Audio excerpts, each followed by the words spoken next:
ವಿದ್ಯಾಭ್ಯಾಸವೆಂದರೆ ಮನುಷ್ಯನು ಪರಿಪೂರ್ಣ ಮನುಷ್ಯನಾಗಿರುವುದಕ್ಕೆ ಬೇಕಾದ ತತ್ವದ ತಿಳಿವಳಿಕೆ. ಮನುಷ್ಯನು ಸ್ಥೂಲ ಶರೀರ, ಸೂಕ್ಷ್ಮ ಶರೀರ ಇವುಗಳಿಂದೊಡಗೂಡಿದ ಜೀವನಾಗಿರುತ್ತಾನೆ. ಶರೀರ, ಇಂದ್ರಿಯ, ಮನಸ್ಸು, ಬುದ್ಧಿ ಇವೆಲ್ಲವೂ ಆರೋಗ್ಯವಾಗಿದ್ದುಕೊಂಡು ವಿಕಾಸವಾಗುವುದಕ್ಕೆ ಬೇಕಾದ ತಿಳುವಳಿಕೆಯಲ್ಲ ಪೂರ್ಣ ವಿದ್ಯಾಭ್ಯಾಸದಲ್ಲಿರಬೇಕಲ್ಲವೇ? ಆದ್ದರಿಂದ ಅಚೇತನ ವಸ್ತುಗಳ ಸ್ವಭಾವ, ರಚನೆ ಮುಂತಾದವುಗಳನ್ನು ತಿಳಿಯುವಂತೆಯೇ ಪ್ರಾಣಿಗಳ ಮತ್ತು ಮನುಷ್ಯರ ಸ್ವಭಾವಾದಿಗಳನ್ನೂ ಅರಿತುಕೊಳ್ಳುವುದು ಅವಶ್ಯವಾಗಿರುತ್ತದೆ. ಎಲ್ಲಕ್ಕೂ ಮೇಲಾಗಿ ಪ್ರತಿಯೊಬ್ಬನಿಗೂ ತನ್ನ ಸ್ವರೂಪದ ಮತ್ತು ತನಗೂ ತನ್ನ ಹೊರಗೂ ಇರುವವರಿಗೂ ಇರುವ ಸಂಬಂಧದ ಅರಿವು ಬೇಕಾಗಿರುತ್ತದೆ. ಮನುಷ್ಯನಲ್ಲಿ ಶರೀರವೊಂದೇ ಪ್ರಧಾನವಲ್ಲ. ಆದ್ದರಿಂದ ಇಂದ್ರಿಯಗಳು, ಮನಸ್ಸು ಶರೀರಕ್ಕೆ ಅಡಿಯಾಳಾಗಿರುವಂತೆ ವಿದ್ಯಾಭ್ಯಾಸ ಮಾಡಿಸಿದರೆ ಸಾಲದು. ಮಾನವನು ಮನಸ್ಸಿನಿಂದಲೇ ಎಲ್ಲಾ ವಿದ್ಯಾಭ್ಯಾಸವು ಶರೀರವನ್ನು ಅಡಿಯಾಳಾಗಿ ಮಾಡಿಸ್ತಾ ಇದೆ ಹೊರತು ಸ್ವತಂತ್ರಗಳ ಕರ್ಕೊಂಡು ಹೋಗ್ತಾ ಇಲ್ಲ. ವಿದ್ಯೆಯ ಲಕ್ಷಣ ಯಾವ ವಿದ್ಯಾ ಸಾ ವಿಮುಕ್ತ ಅಂತ ಸ್ವತಂತ್ರಗಳ ಕರ್ಕೊಂಡು ಹೋಗ್ಬೇಕು. ದಾಸನ ಮಾಡ್ತಾ ಇದೆ ನಮ್ಮನ್ನ ಈಗಿನ ವಿದ್ಯಾಭ್ಯಾಸ. ಪೂರ್ತಿ ಕತ್ತೆಯಂತೆ ದುಡಿಯೋದು ಅಷ್ಟೇ ಕೆಲಸ ಮಾಡ್ಕೊಂಡಿದ್ದಾರೆ ಹೊರತು ಓದ್ಬೇಕು, ಕತ್ತೆ ಚಾಕರಿ ಮಾಡ್ಬೇಕು, ದುಡ್ಡು ತರಬೇಕು ಅನ್ಕೊಂಡಿದ್ದಾರೆ ಹೊರತು ವಿದ್ಯೆಯಿಂದ ಸ್ವಾತಂತ್ರ್ಯ ತರಬೇಕು, ಸುಖ ತಗೋಬೇಕು ಅಂತ ಅನ್ಕೊಂಡೇ ಇಲ್ಲ. ಅದು ಶರೀರವನ್ನ ಅಡಿಯಾಳಾಗುವಂತೆ ಮಾಡಿಸಿದ್ರೆ ವಿದ್ಯಾಭ್ಯಾಸ ಸಾಲದು. ಮಾನವನು ಮನಸ್ಸಿನಿಂದಲೇ ಮಾನವನೆನಿಸಿಕೊಂಡಿರುತ್ತಾನೆ. ಮನಸ್ಸಿಗೆ ನೀತಿ, ಮತ ಇವೂ ಬೇಕಾಗಿರುತ್ತವೆ.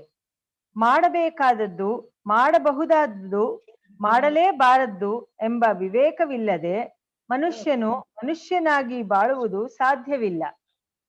ಮನಸ್ಸಾಕ್ಷಿ ಎಂಬುದೊಂದು ಮನುಷ್ಯನಲ್ಲಿ ನಿಸರ್ಗವಾಗಿದೆ. ಮನಸ್ಸಾಕ್ಷಿ ಎಂದರೆ ಆಯಾ ಕಾಲದೇಶಾದಿಗಳ ಸನ್ನಿವೇಶಕ್ಕೆ ತಕ್ಕಂತೆ ಇರಬೇಕಾದ ನಡೆನುಡಿಗಳನ್ನು ಸರಿತಪ್ಪೆಂದು ಹೇಳುವ ಮನಃಶಕ್ತಿ ವಿಶೇಷವು. ಜನರಿಗೆ ಎಷ್ಟೇ ನಾಸ್ತಿಕ್ಯವನ್ನು ಬೋಧಿಸಿದರೂ ಈಶ್ವರನ ಅಸ್ತಿತ್ವ, ಶ್ರದ್ಧಾಭಕ್ತಿಗಳ ಅವಶ್ಯಕತೆ ಇವುಗಳನ್ನು ಮನುಷ್ಯನ ಅಂತಃಕರಣದಿಂದ ಸಂಪೂರ್ಣವಾಗಿ ಒರೆಸಿ ಹಾಕುವುದು ಸಾಧ್ಯವೇ ಇಲ್ಲ. ಸರ್ಕಾರವು ಕೆಲವು ನಿಮಿತ್ತಗಳಿಂದ ಧರ್ಮಾತೀತವಾಗಿರಬಹುದು, ಆದರೆ ಅದು ಧರ್ಮ ವಿರೋಧಿಯಾಗಿರುವುದು ಸಾಧ್ಯವಿಲ್ಲ. ಸೆಕ್ಯುಲರ್ ಶಬ್ದಕ್ಕೆ ಅರ್ಥ ಅವ್ರು ಏನ್ ಅರ್ಥ ಮಾಡ್ಕೊಂಡಿದ್ದಾರೆ ಅಂದ್ರೆ, ಸೆಕ್ಯುಲರ್ ಧರ್ಮಾತೀತ ಅಂತ ಮಾಡಿಲ್ಲ, ಧರ್ಮ ನಿರಪೇಕ್ಷ ಅಂತ ಮಾಡ್ಕೊಂಡಿದ್ದಾರೆ ಹೊರತು ಧರ್ಮ ಅತೀತ ಬೇರೆ, ಧರ್ಮ ನಿರಪೇಕ್ಷ ಬೇರೆ ಅಂತ. ಯಾವುದೇ ಒಂದು ಮತದ ಧರ್ಮವನ್ನು ನಾವು ಇಟ್ಕೊಂಡಿಲ್ಲ. ನಾವು ಸೆಕ್ಯುಲರ್ ಎಲ್ಲಾ ಧರ್ಮಕ್ಕೂ ಗೌರವ ಕೊಡ್ತೀನಿ, ಎಲ್ಲ ಇಟ್ಕೊಂಡಿದ್ರೆ ನೀತಿ ನಿಯಮ ಬೇಕೇ ಬೇಕು. ಆದ್ರೆ ಮತದ ಧರ್ಮ ಬೇಡ ಅಂತ ಅರ್ಥ ಸೆಕ್ಯುಲರ್ ಅಂತ ಅರ್ಥ ಮಾಡ್ಕೊಂಡಿದೀವಿ ಅಂತ ಅವ್ರು ವ್ಯಾಖ್ಯಾನ ಮಾಡ್ತಾ ಇರುತ್ತೆ. ಸರ್ಕಾರದಲ್ಲಿರುವ ಉದ್ಯೋಗಿಗಳಿಗೂ ಸಾಮಾನ್ಯ ಜನರಿಗೂ ನೀತಿ ದೈವ ಭಕ್ತಿಗಳು ಅತ್ಯವಶ್ಯ. ಅವುಗಳಿಗೆ ಅವಕಾಶವೇ ಇಲ್ಲದಂತೆ ಉಸಿರು ಕಟ್ಟುವಂತೆ ಕತ್ತು ಹಿಸುಕುವುದು ಪೂರ್ಣ ವಿದ್ಯಾಭ್ಯಾಸವಾಗಲಾರದು. ಮನುಷ್ಯನಿಗೆ ಭಾವನೆಗೆ ಬೆಲೆ ಕೊಡೋದಾದ್ರೆ ಕಚ್ಚಿಸ್ಬಿಡುತ್ತೆ. ತಿಳುವಳಿಕೆಗೆಲ್ಲ ಆಧಾರವಾಗಿರುವ ವೇದಾಂತವನ್ನು ಜನರಿಗೆ ತಿಳಿಸಿಕೊಡದೇ ಇದ್ದರೆ ವಿದ್ಯಾಭ್ಯಾಸವು ಎಂದಿಗೂ ಪೂರ್ಣವೆನಿಸಲಾರದು. ಮಾಡ್ಬೇಕು ವ್ಯಾಖ್ಯಾನ. ವಿದ್ಯಾಭ್ಯಾಸ ಪೂರ್ತಿ ಆಗ್ಬೇಕಾದ್ರೆ ಅಧ್ಯಾತ್ಮ ವಿಜ್ಞಾನಂ ಅಂತ ಸ್ಕೂಲಲ್ಲೆಲ್ಲ ಪಠ್ಯ ಪುಸ್ತಕವಾಗಿ ಅಧ್ಯಾತ್ಮ ವಿದ್ಯೆ ಬಂತು ಅಂದ್ರೆ ಸ್ಕೂಲಲ್ಲಿ ಹುಡುಗಿಯರ ಅತ್ಯಾಚಾರ ಮಾಡೋದು, ಅನಾಚಾರ ಮಾಡೋದು ಯಾವ್ದಾಗಲ್ಲ, ನಿಂತೋಗ್ಬಿಡುತ್ತೆ. ಅಧ್ಯಾತ್ಮ ವಿದ್ಯೆ ಭಾರಿ ಮುಖ್ಯ. ವಿದ್ಯಾರ್ಥಿಗಳು, ಅದು ಯುವಕರಿಗೆ ಭಾರಿ ಮುಖ್ಯ. ಅವರಿಂದ ತುಂಬಾ ಅನಾಚಾರ ಅನಾಹುತ ಆಗ್ತಾ ಇರೋದು. ವೇದಾಂತ ಬೋಧನವೆಂದರೆ ಉಪನಯನ ಮಾಡಿಸುವುದು, ಅಧ್ಯಯನ ಮಾಡಿಸುವುದು, ಭಾಷ್ಯಪಾರಾಯಣ ಮಾಡಿಸುವುದು ಎಂಬ ಅರ್ಥವನ್ನೇನೂ ಮಾಡಬೇಕಾದದ್ದಿಲ್ಲ. ಗಣಿತಶಾಸ್ತ್ರದಷ್ಟೇ ಅಥವಾ ಅದಕ್ಕಿಂತಲೂ ಹೆಚ್ಚಿನ ಮಟ್ಟದಲ್ಲಿ ಶಾಸ್ತ್ರೀಯವಾಗಿರುವ ತಿಳುವಳಿಕೆಯು ವೇದಾಂತದಿಂದ ಉಂಟಾಗುತ್ತದೆ. ವೇದಾಂತದಲ್ಲಿ ಎಲ್ಲರ ಆತ್ಮನ ವಿಚಾರವು ಮುಖ್ಯವಾಗಿರುತ್ತದೆ. ಎಲ್ಲರ ಆತ್ಮ, ಅವನ ಆ ವಿಚಾರ ಮುಖ್ಯ ವೇದಾಂತದಲ್ಲಿ. ಎಂಥ ನಾಸ್ತಿಕನಿಗೂ ತನ್ನ ಆತ್ಮನಿಲ್ಲ, ತಾನೇ ಇಲ್ಲ ಎಂಬ ನಂಬಿಕೆ ಇರುವುದಿಲ್ಲ. ಆತ್ಮವಿಚಾರದ ರೂಪರೇಖೆಯನ್ನಾದರೂ ವಿದ್ಯಾಭ್ಯಾಸದಲ್ಲಿರಿಸಬೇಕಲ್ಲವೇ? ವೇದಾಂತದಲ್ಲಿ ಅವಸ್ಥಾತ್ರಯ ವಿಚಾರವನ್ನು ಮಾಡಿದೆ. ಅವಸ್ಥಾತ್ರಯವೆಂಬುದು ಯುಕ್ತಿ ಸಿದ್ಧವಲ್ಲ, ಆತ್ಮನ ಅನುಭವವಾಗಿದೆ. ನಾವು ಯಾರೊಬ್ಬರೂ ಅವಸ್ಥಾತ್ರಯವನ್ನು ಬಿಟ್ಟು ಹಾರಲಾರೆವು. ಎಚ್ಚರದಲ್ಲಿ ನಾವು ಕಾಣುವ ಜಗತ್ತು, ಅದರಲ್ಲಿ ನಮಗೆ ಆಗುವ ಸುಖ ದುಃಖಾನುಭವಗಳು ಈ ಅನುಭವದಲ್ಲಿ ಒಂದು ಏಕದೇಶವಾಗಿರುತ್ತದೆ. ಆತ್ಮಭಿತ್ತಿಯ ಮೇಲಲ್ಲವೇ ನಮ್ಮ ವ್ಯವಹಾರದ ಚಿತ್ರವು ಕಾಣಿಸುವುದು. ವೇದಾಂತದ ದೃಷ್ಟಿಯಿಂದ ಅವಸ್ಥಾತ್ರಯವನ್ನು ವಿಚಾರ ಮಾಡುವುದು ನಮ್ಮ ತಿಳುವಳಿಕೆಯನ್ನು ಪೂರ್ಣಗೊಳಿಸುತ್ತದೆ. ವೇದಾಂತದಲ್ಲಿ ಅಹಂಕಾರಕ್ಕೆ ಹೆಚ್ಚಿನ ಬೆಲೆಯನ್ನು ಕೊಡದೆ ಅದರ ಹಿನ್ನೆಲೆಯಾಗಿರುವ ಪರಮಾತ್ಮ ತತ್ವವನ್ನು ಪ್ರಧಾನವಾಗಿ ಎಣಿಸಿರುತ್ತದೆ. ಅದರ ಅವಲಂಬನೆಯಲ್ಲಿಯೇ ನಾವಿರುತ್ತೇವೆ, ಅದೇ ನಮ್ಮ ಪರಮಾರ್ಥ ಸ್ವರೂಪವು ಎಂಬ ತಿಳುವಳಿಕೆಯಿಂದ ನಿರಾಶೆ, ಹೆಡಿತನ, ಸೋಮಾರಿತನ ಇವೆಲ್ಲ ಹುಟ್ಟಡಗಿ ಹೋಗುವವು. ವ್ಯವಹಾರದಲ್ಲಿ ಧೈರ್ಯವೂ ಸರ್ವ ಪ್ರೇಮವೂ ಜೀವನ ಸೂತ್ರಗಳಾಗುವವು. ಆದ್ದರಿಂದ ವೇದಾಂತದ ತಿಳುವಳಿಕೆಯು ಎಲ್ಲರಿಗೂ ಬೇಕು. ಅದನ್ನು ನಾವು ತಿಳಿದು ಮುಖ್ಯಾರ್ಥದಲ್ಲಿ ಬ್ರಾಹ್ಮಣರೆನಿಸಿಕೊಳ್ಳಬೇಕು. ಗೌಣಾರ್ಥದಲ್ಲಿ ಬ್ರಾಹ್ಮಣರಾಗಿರುವವರು ತಮ್ಮ ಹೊಣೆಗಾರಿಕೆಯನ್ನರಿತು ತಾವೂ ವೇದವಿದ್ಯೆಯಲ್ಲಿ ನಿಷ್ಣಾತರಾಗಿ ಎಲ್ಲರಲ್ಲಿಯೂ ಅದನ್ನು ಪ್ರಚಾರ ಮಾಡಬೇಕು. ಉಳಿದವರು ಅವರಿಗೆ ನೆರವಾಗಬೇಕು. ಇದರಿಂದ ಬ್ರಾಹ್ಮಣ್ಯವು ಬದುಕಿ ಲೋಕವನ್ನೇ ಉದ್ಧಾರ ಮಾಡುತ್ತದೆ. ವೇದಾಂತದ ಸಾರವು ಯಾರೋ ಕೆಲವರು ಸನ್ಯಾಸಿಗಳ ಸ್ವತ್ತಾಗಬಾರದು. ಅದರ ಸಾರವನ್ನು ವ್ಯವಹಾರಸ್ಥರು ಆದಷ್ಟು ಮಟ್ಟಿಗೆ ಅರಿತುಕೊಂಡು ವ್ಯವಹಾರಕ್ಕೆ ಉಪಯೋಗಿಸಬೇಕು. ಪರಮಾರ್ಥ ತತ್ವದ ಅರಿವಿಲ್ಲದವರ ವ್ಯವಹಾರಕ್ಕೆ ಉಪಯೋಗಿಸಬೇಕು. ಪರಮಾರ್ಥದ ಏನು ಗುರುಗಳೇದು ಲೈನು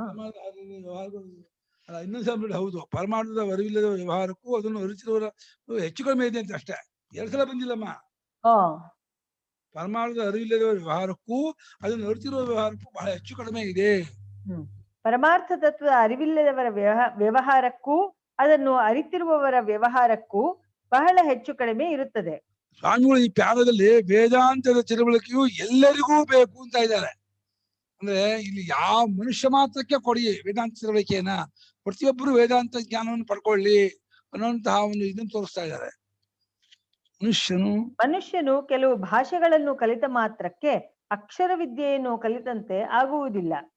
ಶರೀರ ಪ್ರಧಾನವಾದ ದೃಷ್ಟಿಯಿಂದ ಧನ ಸಂಪಾದನೆ ಮಾಡಿ ಶರೀರದ ಭೋಗಕ್ಕೆ ಬೇಕಾದ ಸಾಮಗ್ರಿಗಳನ್ನು ರಾಶಿ ಹಾಕಿಕೊಂಡ ಮಾತ್ರದಿಂದಾಗಲಿ, ದೇಶ ವಿದೇಶಗಳಲ್ಲಿ ಸಂಚರಿಸಿ ಆಧುನಿಕ ಕಾಲದ ಯಂತ್ರೋಪಕರಣಗಳನ್ನು ಉಪಯೋಗಿಸಿಕೊಳ್ಳುವ ಚಾತುರಿಯನ್ನು ಸಂಪಾದಿಸಿಕೊಂಡ ಮಾತ್ರದಿಂದಾಗಲಿ ಅವನು ವಿದ್ಯಾವಂತನೆನಿಸುವುದಿಲ್ಲ. ಬ್ರಹ್ಮಾದಿ ಸ್ತಂಭ ಪರ್ಯಂತವಾದ ಪ್ರಾಣಿಗಳಲ್ಲೆಲ್ಲ ಒಬ್ಬನೇ ಪರಮಾತ್ಮನಿರುತ್ತಾನೆ.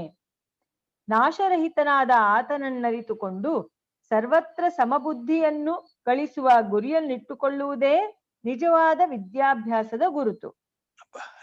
ಈ ಅಕ್ಷರ ಪರಮಾತ್ಮನ ವಿದ್ಯೆಯನ್ನು ಲಕ್ಷ್ಯದಲ್ಲಿಟ್ಟುಕೊಂಡು ಲೌಕಿಕ ವಿದ್ಯಾಭ್ಯಾಸದ ಕ್ರಮವನ್ನು ರಚಿಸಿಕೊಳ್ಳುವ ಬುದ್ಧಿಯನ್ನು ಆ ಭಗವಂತನೇ ನಮಗೆ ಅನುಗ್ರಹಿಸಲಿ.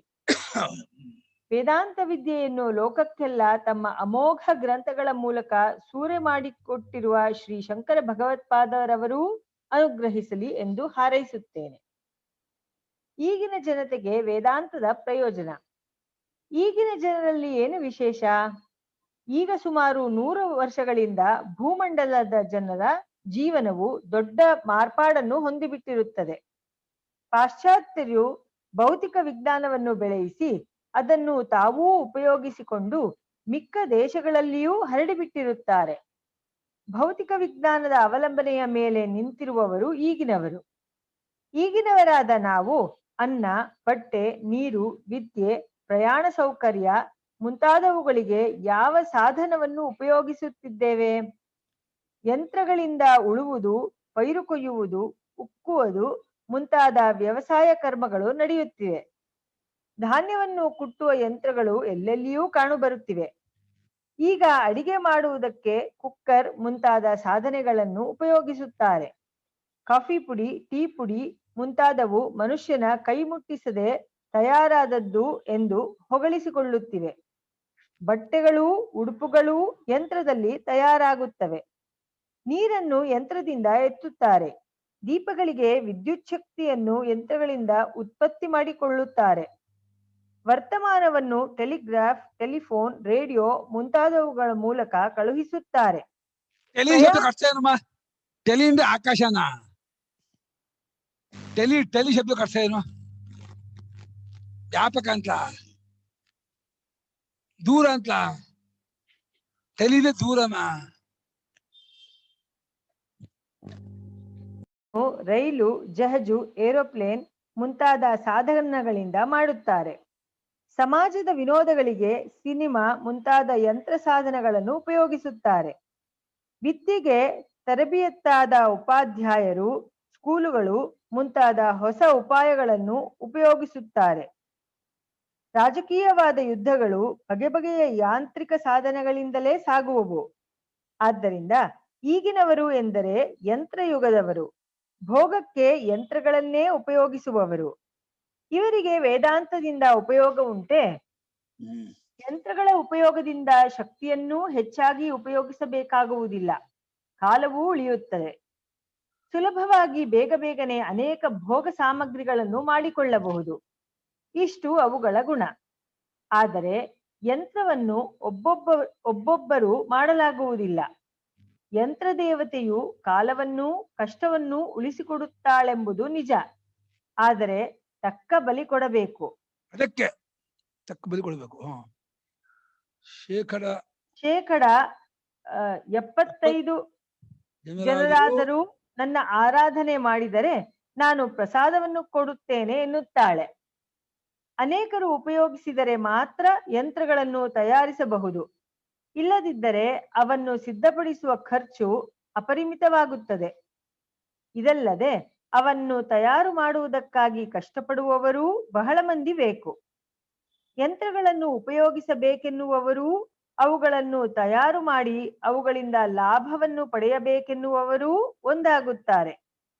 ಯಂತ್ರವನ್ನು ಮಾಡುವುದಕ್ಕೂ ಅದನ್ನು ನಡೆಯಿಸುವುದಕ್ಕೂ ದುಡಿಯುವ ಕೂಲಿಗಳ ಹೊಟ್ಟೆಯ ಮೇಲೆ ಹೊಡೆಯುತ್ತಾರೆ. ಕೂಲಿಗಾರರನ್ನು ಆದಷ್ಟು ಕಡಿಮೆಯ ಸಂಬಳದ ಮೇಲೆ ಆದಷ್ಟು ಕಡಿಮೆಯ ಕಾಲ ಉಪಯೋಗಿಸಿಕೊಂಡು ಆಮೇಲೆ ಯುದ್ಧವಾದ ಬಳಿಕ ದಂಡನ್ನು ಚದುರಿಸುವಂತೆ ಬರಿಗೈಯಲ್ಲಿ ಕಳುಹಿಸಿ ಬಿಡುತ್ತಾರೆ. ಲಾಭಕೋರರ ಗುಂಪಿಗೆ ಕಂಪನಿಗಳು ಎಂದು ಹೆಸರು. ಕಂಪನಿ ಏನೋ ಲಾಭಕೋರರ ಕಂಪನಿ ಲಾಭಕೋರರ ಗುಂಪು. ಒಳ್ಳೆ ಹೆಸರು ಕೊಟ್ಟಿದ್ದಾರೆ ಗುರುಗಳು. ಲಾಭಕೋರರ ಗುಂಪಿಗೆ ಕಂಪನಿ ಹೆಸರಂತೆ. ಇವರ ಜೊತೆಗೆ ಸರ್ಕಾರದವರೂ ಸೇರಿಕೊಂಡು ಲಾಭಾಂಶದಲ್ಲಿ ಪಾಲು ತೆಗೆದುಕೊಳ್ಳುತ್ತಿರುವುದರಿಂದ ಯಾವ ಕಂಪನಿಯ ಮೇಲೂ ಯಾವ ಕೂಲಿಗಾರರೂ ದೂರು ಹೇಳುವುದಕ್ಕಿಲ್ಲ. ಅಳುವವರ ಕಣ್ಣನ್ನು ಒರೆಸುವಂತೆ ಹೇಗೋ ಅವರನ್ನು ಸಮಾಧಾನ ಮಾಡಿ ಬಿಡುತ್ತಾರೆ. ಇದು ಯಂತ್ರಗಳ ಸಹಾಯ. ಯಂತ್ರಗಳು ಮಾಡಿದವರಿಗೆ ಆಸೆ ತೋರಿಸುತ್ತದೆ. ಯಂತ್ರಗಳು ಮಾಡಿದವರಿಗೆ ಆಸೆ ತೋರಿಸುತ್ತವೆ. ಯಂತ್ರಗಳು ಆಸೆ ತೋರಿಸುತ್ತೆ ಜನರಿಗೆ. ನನ್ನನ್ನು ಇಟ್ಕೊಂಡ್ರೆ ಇಂತಿಂತ ಬರುತ್ತೆ, ಹೀಗೆ ಬರುತ್ತೆ ಅಂತ ಹೇಳಿ ಯಂತ್ರಗಳು ಯಾರು ಮಾಡಿರ್ತಾರೋ ಆ ಯಂತ್ರಗಳು ಜನರಿಗೆ ಆಸೆ ತೋರಿಸುತ್ತೆ ಅಂತ. ಯಂತ್ರ ಇಟ್ಕೊಂಡ್ಬಿಟ್ಟು ಎಲ್ಲ ಆಗ್ಬಿಡುತ್ತೆ ಅಂತ, ಯಂತ್ರದಿಂದ ಬೇಗ ಬೇಗ ಮಾಡ್ಕೊಂಡ್ಬಿಡ್ಬೋದು ಅಂತ. ಆದರೆ ಯಂತ್ರಗಳು ಮಾಡಿದವರಿಗಲ್ಲ, ಅದೇ ಏನು ಯಂತ್ರಗಳು ಆಸೆ ತೋರಿಸುತ್ತವೆ. ಮಾಡಿದವರಿಗೆ ಅಂದ್ರೆ ಅದೇ ಯಂತ್ರಗಳು ಅದನ್ನ ಯಾರು ಅದನ್ನ ಉಪಯೋಗಿಸ್ತಾರೋ ಅವರಿಗೆ, ಮಾಡಿದವರಿಗೆ ಉಪಯೋಗಿಸ್ಕೊಳ್ಳೋರಿಗೆ ಆಸೆ ತೋರಿಸುತ್ತೆ ಯಂತ್ರ. ಜಾಸ್ತಿ ಲಾಭ ಮಾಡೋಣ ಅಂತ ಅನ್ಸತ್ತೆ ಅಂತ, ಇನ್ನೂ ಜಾಸ್ತಿ ಪ್ರಾಫಿಟ್ ಮಾಡ್ಕೋಬಹುದು ಅಂತ. ಆದರೆ ಅವನ್ನು ಮಾಡುವ ಕಂಪನಿಗಳು ಬಹಳವಾಗಿ ಎದ್ದುಕೊಂಡರೆ ಒಬ್ಬರಿಗೊಬ್ಬರು ಜಗಳಗಳು ಎದ್ದುಕೊಳ್ಳುತ್ತವೆ. ಇದಲ್ಲದೆ ಮಲೆನಾಡಿನ ಚೌಡಿಗಳಂತೆ ಈ ಯಂತ್ರಗಳು ತಮಗೆ ಕೆಲಸವನ್ನು ಕೊಟ್ಟರೆ ಸರಿ, ಇಲ್ಲದಿದ್ದರೆ ಸಾಕಿದವರನ್ನೂ ನುಂಗುವುದಕ್ಕೆ ಹೇಸುವುದಿಲ್ಲ. ಎಂತಷ್ಟು ಕೆಲಸ ಕೊಡದೆ ಹೋದ್ರೆ ಪಾಠ ಬಿಡ್ತದೆ. ದೊಡ್ಡ ಯಂತ್ರ ಕೆಲಸನೇ ಆಗ್ಲಿಲ್ಲ ಅಂದ್ರೆ ಬಡ್ಡಿ ಕಟ್ಟಕ್ಕಾಗಲ್ಲ, ಇದು ಕಟ್ಟಕ್ಕಾಗಲ್ಲ. ಯಂತ್ರಗಳ ವ್ಯಾಪಾರವು ತಮ್ಮ ಕೆಲಸದ ಮೇಲೆ ನಿಂತಿದೆ ಎಂಬ ಗುಟ್ಟನ್ನು ಕಂಡುಕೊಂಡಿರುವ ಈಗಿನ ಕೂಲಿಗಾರರು ಆಗಾಗ್ಗೆ ಮುಷ್ಕರಗಳನ್ನು ಮಾಡುತ್ತಿರುವರು. ಆದರೂ ಈಗಿನ ಯುಗದವರು ಯಂತ್ರಗಳನ್ನೇ ಅವಲಂಬಿಸಿರುತ್ತಾರೆ. ಯಾರಿಗೂ ಕಷ್ಟಪಟ್ಟು ಕೆಲಸ ಮಾಡುವ ಅಭ್ಯಾಸವಿಲ್ಲ, ಮನಸ್ಸಿಲ್ಲ. ಎಲ್ಲರೂ ಸೋಮಾರಿಗಳೇ. ಆದ್ದರಿಂದ ಎಲ್ಲರೂ ಯಂತ್ರಗಳೆಂಬ ಪಿಶಾಚಿಗಳ ಕೈಗೆ ಸಿಕ್ಕಿ ನರಳುತ್ತಿದ್ದಾರೆ. ಎಲ್ಲೆಲ್ಲಿಯೂ ಹಾಹಾಕಾರವು ಎದ್ದುಕೊಂಡಿದೆ. ಯಂತ್ರಾಭಿಮಾನಿ ರಾಕ್ಷಸಿಯು ತನ್ನ ಭೀಕರವಾದ ನಾಲಿಗೆಯನ್ನು ಚಾಚಿ ಜನರ ರಕ್ತವನ್ನು ಹೀರುತ್ತಿದ್ದಾಳೆ. ಮೃತ್ಯುನ ಆತ್ತಂ ಎಂಬ ವಚನದಂತೆ ಎಲ್ಲವೂ ಈ ಮೃತ್ಯುವಿನ ಪಟ್ಟಿಗೆ ಸಿಕ್ಕಿಬಿದ್ದಿರುತ್ತದೆ. ಆರ್ತನಾದವು ದಿನದಿನಕ್ಕೂ ಹೆಚ್ಚುತ್ತಿದೆ. ಜನರು ಹೊಟ್ಟೆ ಬಟ್ಟೆಗಳಿಗಿಲ್ಲದೆ ರೋಗಗಳಿಂದ ನರಳುತ್ತಾ ರಾಗದ್ವೇಷಗಳಿಗೆ ವಶರಾಗಿ ಒಬ್ಬರೊಡನೊಬ್ಬರು ಬಡಿದಾಡುತ್ತಾ ಇರುತ್ತಾರೆ. ಈ ಕಾಲ ಇಲ್ಲ, ಅದು ಈ ಹೊಟ್ಟೆ ಬಟ್ಟೆ ಬೇಕಾಷ್ಟಿದೆ, ಅದು ಹಳೆ ಕಾಲ. ಇವರು ಮಾಡಿಕೊಂಡ ಅರ್ಥಶಾಸ್ತ್ರಗಳು ಅನರ್ಥಶಾಸ್ತ್ರಗಳಾಗಿವೆ. ಭೌತಿಕ ವಿಜ್ಞಾನ ದೇವತೆಯು ಈ ಯಂತ್ರವೆಂಬ ರಕ್ಕಸಿಯ ಉಪಟಳದಿಂದ ಒದ್ದಾಡುತ್ತಿರುವವರನ್ನು ಕಂಡು, ಮಕ್ಕಳಿರ ಕೈಬಿಟ್ಟೆ, ನಿಮ್ಮ ಬುದ್ಧಿ ನಿಮ್ಮ ಕೈಯಲ್ಲಿರಲಿ ಎನ್ನುತ್ತಿದ್ದಾಳೆ. ವಿಜ್ಞಾನ ಶಾಸ್ತ್ರದ ಪರಮಾಚಾರ್ಯರಾದ ಪಾಶ್ಚಾತ್ಯರು ಪರಮಾಚಾರ್ಯರವರು ಕಂಚಿ ಪರಮಾಚಾರ್ಯರಿಗೆ ವಿಜ್ಞಾನ ಶಾಸ್ತ್ರ ಪರಮಾಚಾರ್ಯರು ನಮಗೂ ಇದೇ ಕಾಟ, ನಾವೇನೂ ಮಾಡುವ ಹಾಗಿಲ್ಲ ಎಂದು ತಾರಮ್ಮಯ್ಯ ತಂದಿತ್ತು ಮುಂದೆ ನಕ್ಕದ್ದಾಯಿತು. ಈಗ ಹತ್ತು ತೀರಿಸಬೇಕು.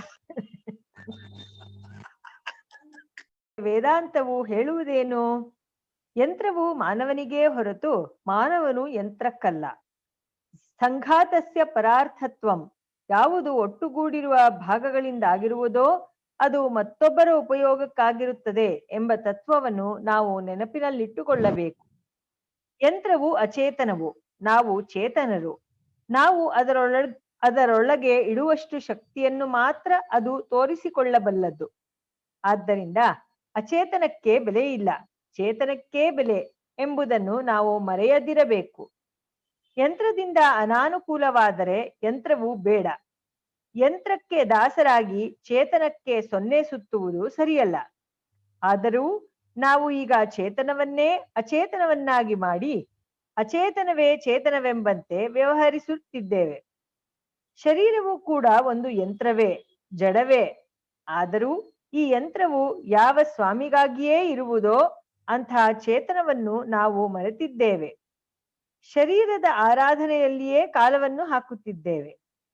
ಸರಿಯಾಗಿ ನೋಡಿದರೆ ಮೂಲ ಚೈತನ್ಯವನ್ನು ಮರೆಯಿಸಿ ಶರೀರವನ್ನು ಯಾವಾಗಲೂ ಆರಾಧಿಸುವಂತೆ ಮಾಡಿರುವ ಭೌತಿಕ ವಿಜ್ಞಾನವು ನಿಜವಾದ ವಿದ್ಯೆಯಲ್ಲ, ಅದು ಅವಿದ್ಯೆಯೇ. ಅವಿದ್ಯೆಯ ನಡುವೆ ನಿಂತು ನಾವೇ ಧೀರರು, ಪಂಡಿತರು ಎಂದುಕೊಂಡು ನಾವು ಮಬ್ಬುಗತ್ತಲಲ್ಲಿ ತಡವರಿಸುತ್ತಿದ್ದೇವೆ.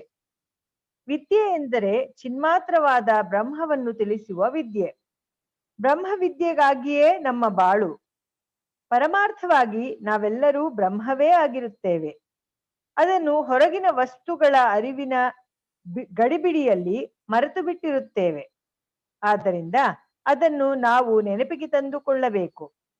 ವಿಕಾಸವಾದವು ಎಷ್ಟೇ ಘನತರವಾದ ವಾದವಾದರೂ ನಾವು ಮಂಗಗಳಿಂದ ಹುಟ್ಟಿ ಬಂದಿದ್ದೇವೆಂಬ ಸ್ಮರಣೆಯಿಂದ ನಮಗೆ ಹೆಚ್ಚಿನ ಕಲ್ಯಾಣವೇನೂ ಆಗಲಾರದು.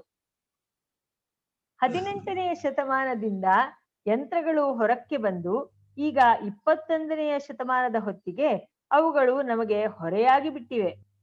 ಜಗಳದ ಸಾಧನಗಳಾದ ಯಂತ್ರಗಳಿಂದ ಜನತೆಗೆ ಸೌಖ್ಯವಾದೀತೆಂದು ಭಾವಿಸುವುದು ಬೇಡ.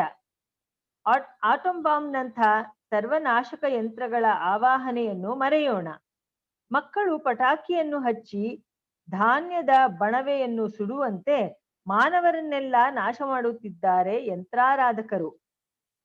ವೇದಾಂತಿಯಾದ ಒಬ್ಬ ಋಷಿ ಹೇಳಿರುವ ಮಂಗಲ ಸಂದೇಶವನ್ನು ನಾವು ಕಿವಿಕೊಟ್ಟು ಕೇಳೋಣ. ಅಪ್ಪ ಕೇಳಿರಿ, ನೀವೆಲ್ಲರೂ ಅಮೃತ ಪುತ್ರರು. ಹೊರಗಿನ ಅನಾತ್ಮ ಸಂಪತ್ತು ಎಷ್ಟಿದ್ದರೂ ಮರ್ತ್ಯವೇ. ಇದನ್ನು ಬಿಟ್ಟು ಅಮೃತವನ್ನು ಪಡೆಯಿರಿ. ಅಮೃತ ಸ್ವರೂಪನಾದ ಪರಮಾತ್ಮನನ್ನು ಅರಿತು ಅತಿ ಮೃತ್ಯುವನ್ನು ಹೊಂದಬಹುದು. ಇದನ್ನು ನಾನು ಬಲ್ಲೆನು. ಇದಕ್ಕಿಂತ ಬೇರೆ ಯಾವ ಉಪಾಯವೂ ಇರುವುದಿಲ್ಲ. ತತ್ವಶೋಧಕರೆಂದೂ ವಿಚಾರಶೀಲರೆಂದೂ ಕೊಚ್ಚಿಕೊಳ್ಳುವ ನಾವು ಈ ಉಪದೇಶಗಳಲ್ಲಿ ಎಷ್ಟರ ಮಟ್ಟಿನ ಪರಮಾರ್ಥವಿದೆ ಎಂಬುದನ್ನು ಕಂಡುಕೊಳ್ಳಬೇಕು. ಪರಮಾತ್ಮನು ನಮಗೆ ಮನಸ್ಸೆಂಬ ಒಂದು ಯಂತ್ರವನ್ನು ಕೊಟ್ಟಿದ್ದಾನೆ.